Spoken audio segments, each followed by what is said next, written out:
जी। संगीता सिंह जी। राधे राधे महाराज जी। महाराज जी, क्या जैसे भूत प्रेत इंसान के शरीर में प्रवेश करते हैं, वैसे भगवान भी साधु संतों के शरीर में प्रवेश करते हैं? पहली बात तो भगवान पहले से बैठे हुए तो प्रवेश क्या करे। सबके हृदय अछत अविकारी, सबके हृदय में अविनाशी परमात्मा हृदय में बैठा है। वेद कहता है सहस्त्र शीर्षा पुरुषा सहस्राक्षा सहस्त्रपाद सभूमि ग्वं सर्वतस्प्रत्वात्यतिष्ठत 10 अंगुलम मां, 10 अंगुल नाभि से नापो। ऐसे तो ये देश आता है, इसे हृदय देश कहते हैं। भगवान सबके हृदय में अव्यक्त रूप से विराजमान है।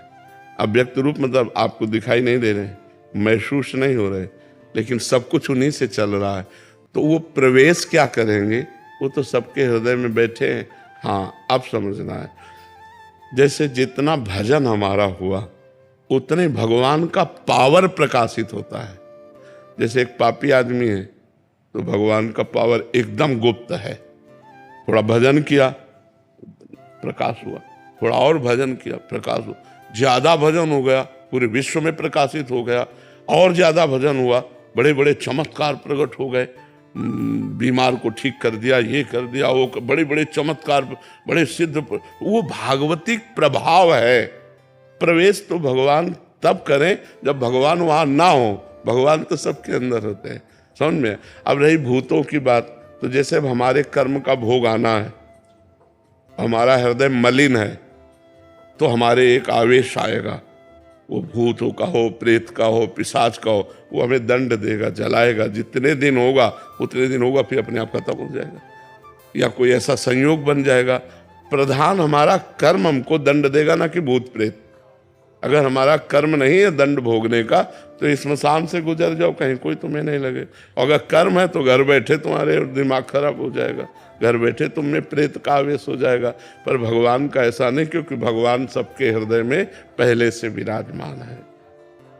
कहो सो कहाँ जहाँ प्रभु ना ही, कहो भाई कोई ऐसी जगह जहाँ प्रभु ना हो, वो तो सब जगह विराजमान। लव जी। जय श्री महाराज जी, किसी भी मनुष्य को ये कैसे पता चलेगा कि वो इस जन्म में आत्मा का, उसकी आत्मा का क्या संकल्प लेकर आया है? संकल्प विकल्प से नहीं बात होती, कर्मों से होती है। हमारे पूर्व के कर्म जैसे हैं, तो अब भजन करोगे तो ज्ञान हो जाएगा तुम्हें कि पूर्व में तुम क्या थे, आगे क्या होने वाला है। भजन से पता चलेगा, ऐसे थोड़ी। ऐसे तो इतना भी तुम्हें पता नहीं, किसका प्रश्न है। ऐसे तो इतना भी तुम्हें पता नहीं कि तुम 9 महीने माँ के गर्भ में कैसे रहे, पता है बोला। हम सब लोग रहे हैं, लेकिन अपने लोगों को कुछ पता है, एक सेकंड का भी पता नहीं। इसी जन्म की बात, तो हम क्या कर्म का संकल्प लेकर आए, ये क्या पता चलेगा। भजन करो, भजन करो, तपस्या करो, तो उससे समझ में आएगा कि हमारे जीवन का उद्देश्य क्या है, हमारा जीवन सफल किस में होगा। भजन के बिना तो सब जीवन बेकार। इसलिए भजन करो, नाम जप करो, गंदे आचरण मत करो, तो धीरे धीरे खुद जब हृदय पवित्र होने लगता है तो पता चलने लगता है कि हमारा पूर्व क्या है, आगे क्या है, सब पता चलने लगता है। अभी पहले भजन करो। अगर पता की बात, तो इसी जन्म का हमको क्या पता है। हम माँ के गर्भ में कैसे थे, हमें ज्ञान था कि हम थे तो हम ही, लेकिन हमें कुछ नहीं पता। तो पूर्व जन्म आगे का पता कैसे हो जाएगा, इसी जन्म का नहीं पता। इसलिए नाम जप करें तो हमारी बुद्धि पवित्र हो, तब पता चलने लगे। कोई कोई ऐसे भजनानंदी संत हैं कि कई जन्म की बात जानते हैं, अपने तुम्हारे सबकी बात जान लेंगे, वो सिद्ध पुरुष हो गए। तो ऐसे भजन से जाना जा सकता है। ये दिमाग की बातें नहीं है, ये भजन की बातें। जितना भजन करोगे उतना जान पाओगे। गौरव जी। राधे राधे। राधे राधे महाराज जी। महाराज जी, नाम जप करते समय क्या दिव्य अनुभूतियां जैसे ध्वनि, प्रकाश, दर्शन आना जरूरी है? पहले पाप नष्ट होना जरूरी है, उनकी जरूरी सब। पहले पाप नष्ट हो, कब जानेंगे हमारे पाप नष्ट हो गए, जब हमारे अंदर केवल भजन चलेगा, साइड में कुछ नहीं। अभी भजन चलता है तो साइड में भी तो चलता है, भूत भविष्य का चिंतन चलता ना, बीती हुई बातों का चिंतन, आगे क्या हो जाए उन बातों का चिंतन। तो भूत भविष्य का चिंतन जब मिट जाए, केवल भगवान का अनन्य चिंतन हो तब समझना चाहिए मेरा हृदय निष्पाप हो रहा है। और जब निष्पाप होने लगेगा तो भगवान की दिव्य झांकियां आने लगती हैं भाव में, उसे अपार आनंद की अनुभूति होती। कोई कामना नहीं, कोई वासना नहीं, पर इसके लिए खूब डट के भजन करना पड़ेगा। ये बातों से तो नहीं होगा ना, भजन से होगा। भजन बिना बात नहीं बनेगी, इसलिए भजन करो। ये घंटानाद वो योग मार्ग का है कि उसमें योगी इस स्थिति में पहुंचता है तो उसको ऐसे नाद की प्राप्ति होती। यहाँ तो साक्षात भगवान के दर्शन होते हैं भजन करने से। तो भजन करो और भगवान का साक्षात्कार करो, यही मनुष्य जीवन का लाभ है। सुब्रता जी गुड़गांव से, राधे राधे महाराज जी। महाराज जी, कर्म, संस्कार और प्रारब्ध क्या है? ये शरीर के साथ जुड़े हैं या आत्मा के साथ? नहीं, आत्मा से कोई संबंध नहीं है, इनका शरीर से संबंध है। कर्म दो प्रकार के होते हैं, शुभ और अशुभ। शुभ पुण्य और अशुभ पाप।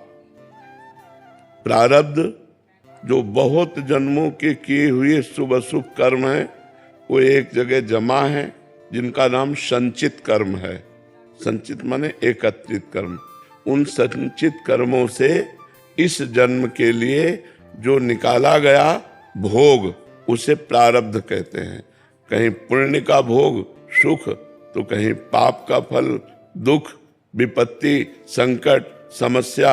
ये पूरे जीवन भर के लिए जो निकाला गया उसे प्रारब्ध कहते हैं। जहाँ जमा है उसे संचित कहते हैं। जो नए कर्म कर रहे हैं वो क्रियमाण कहा जाता है। क्रियमाण, संचित, प्रारब्ध, ये जब तक है तब तक जीव का बंधन है, और जब तीनों भस्म हो जाते हैं तब भगवत प्राप्ति हो जाती है। तो जो खूब नाम जप करता है, पवित्र आचरण करता है, उसके पवित्र संस्कार बनते हैं। जो अशुभ आचरण करते हैं, नशा करते हैं, व्यभिचार करते हैं, तो गंदे संस्कार बनते हैं। गंदे संस्कार, गंदा संकल्प, गंदा कर्म, गंदी योनि, नारकीय योनि, पशु पक्षी कीड़ा मकोड़ा, इसमें जाना पड़ता है। इसलिए खूब नाम जप करो, कोई नशा न करो, कोई गंदे आचरण न करो, तो ये नवीन कर्म आपके प्रारब्ध को भोगवा कर और जितना संचित कर्म है उसको भस्म करके आपको भगवत प्राप्ति करा देंगे, पर भजन के बिना नहीं। बारी मथे घृत होए बरु, सिकता ते बरु तेल, बिनु हरि भजन न भवतरी, या सिद्धांत पेल। बिना भजन के कोई संसार समुद्र से पार नहीं हो सकता, इसलिए खूब नाम जप करो। कृष्णा कुमार जी कैथल से, राधे राधे। राधे राधे महाराज जी। महाराज जी, कर्म और भजन में कौन बड़ा? भजन, क्योंकि कर्म नाशवान शरीर से शुभ और अशुभ कर्म होते रहते हैं, और भजन शुभ अशुभ दोनों को भस्म करके सुख ही सुख प्रदान करता है। कर्म में कभी सुख है, कभी दुख है, कभी लाभ है, कभी हानि है, कभी मान है, कभी अपमान है, कभी निंदा है, कभी स्तुति है। लेकिन भजन में केवल भगवान और महासुख, वो सारे पापों को नष्ट करके वो अविनाशी पद प्रदान करता है। कर्म की ताकत नहीं कि अविनाशी पद प्रदान कर सके, भजन की ताकत है कि वो अविनाशी पद प्रदान करेगा। कर्म तुम्हारा अच्छा से अच्छा बनेगा तो स्वर्ग लोक जाओगे, वहां पुण्य भोग कर पुण्य छीने मृत्यु लोके विसंति, फिर मृत्यु लोक आओगे। लेकिन अच्छा भजन बन गया तो भगवान को प्राप्त हो जाओगे। तो कर्म से बड़ा भजन है। भजन करते हुए कर्म करो तो भगवान की प्राप्ति हो जाएगी। कर्म त्यागी नहीं होता, कर्म फल त्यागी होता है। भजन करते हुए जो कर्म किया जाता है वो भगवान की प्राप्ति कराता है, और जो केवल कर्म किया जाता है वो अवश्य में वो भोक्तव्यम कृतम कर्म शुभाशुभम, शुभ और अशुभ कर्म जो बनेगा उसे भोगना पड़ेगा। और भजन इन भोगों का विनाश करके भगवत प्राप्ति करा देता है। भजन की समानता तो कहों कहाँ लग नाम बढ़ाई, राम न सकहीं नाम गुण गाई। जो नाम जापक को सुख मिलता है, जो नाम की महिमा है, वो स्वयं भगवान नहीं वर्णन कर सकते। भजन की समानता कर्म कैसे कर सकता है? समझ में आया आपको जी? फॉर्म ठाकुर जी, राधे राधे महाराज जी। उपासक अपने उपास्य देव में अपना अहंकार कैसे समर्पित कर सकता है? सबका कारण ये अहंकार ही है जो जन्म मरण कर्म सबका कारण। संसति मूल शूल प्रदनाना सकल शोकदायक अभिमाना। आवागमन जन्म मरण का मूल ये अभिमान, समस्त शोकों का मूल ये अभिमान, समस्त कष्टों का मूल ये अभिमान, देहाभिमान। ये तभी नष्ट होता है जब हम गुरु की शरण में होकर उनके द्वारा बताई हुई साधना को करते हैं और वो साधना भगवान को अर्पित करते हैं, तो भगवान की कृपा से देहाभिमान नष्ट हो जाता है।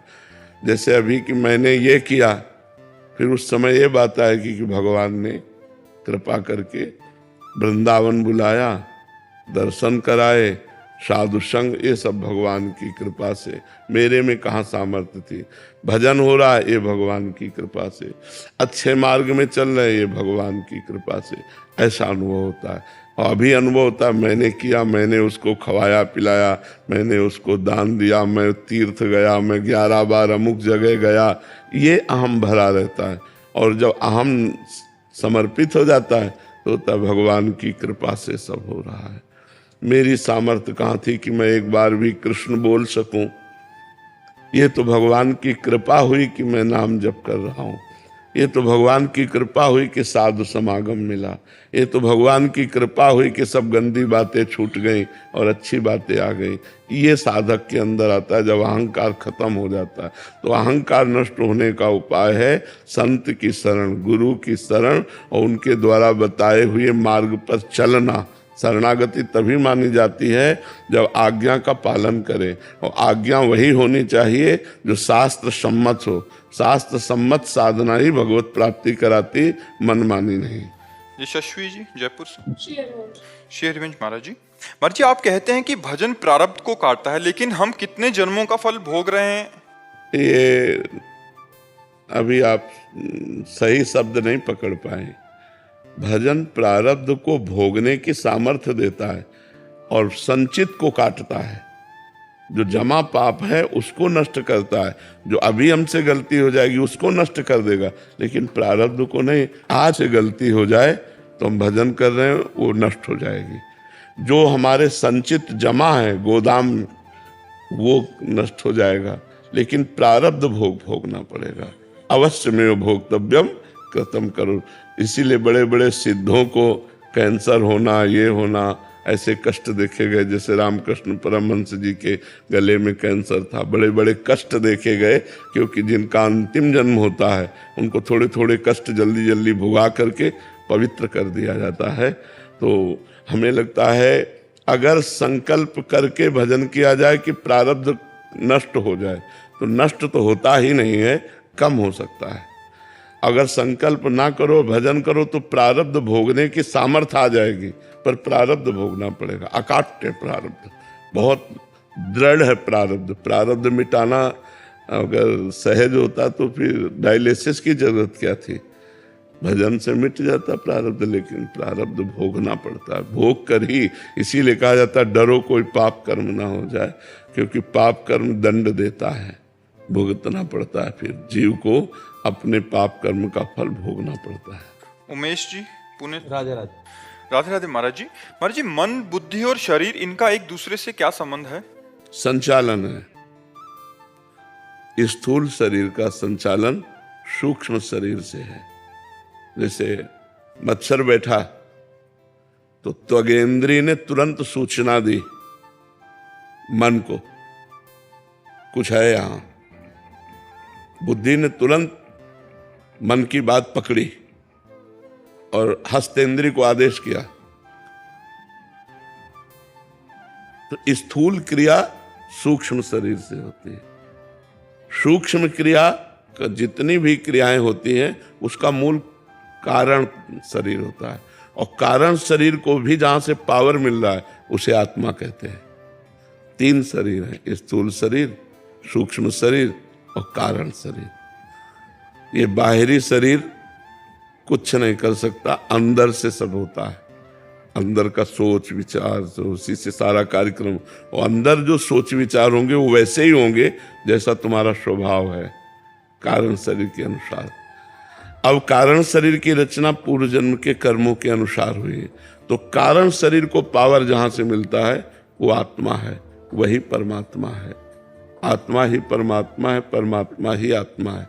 तो उस आत्म तत्व के प्रकाश से, पावर से प्रकाशित होकर के कारण शरीर से सूक्ष्म शरीर, सूक्ष्म शरीर से स्थूल शरीर, स्थूल शरीर में जो क्रियाएं होती हैं पहले सूक्ष्म शरीर में होती है, तब वो होती है।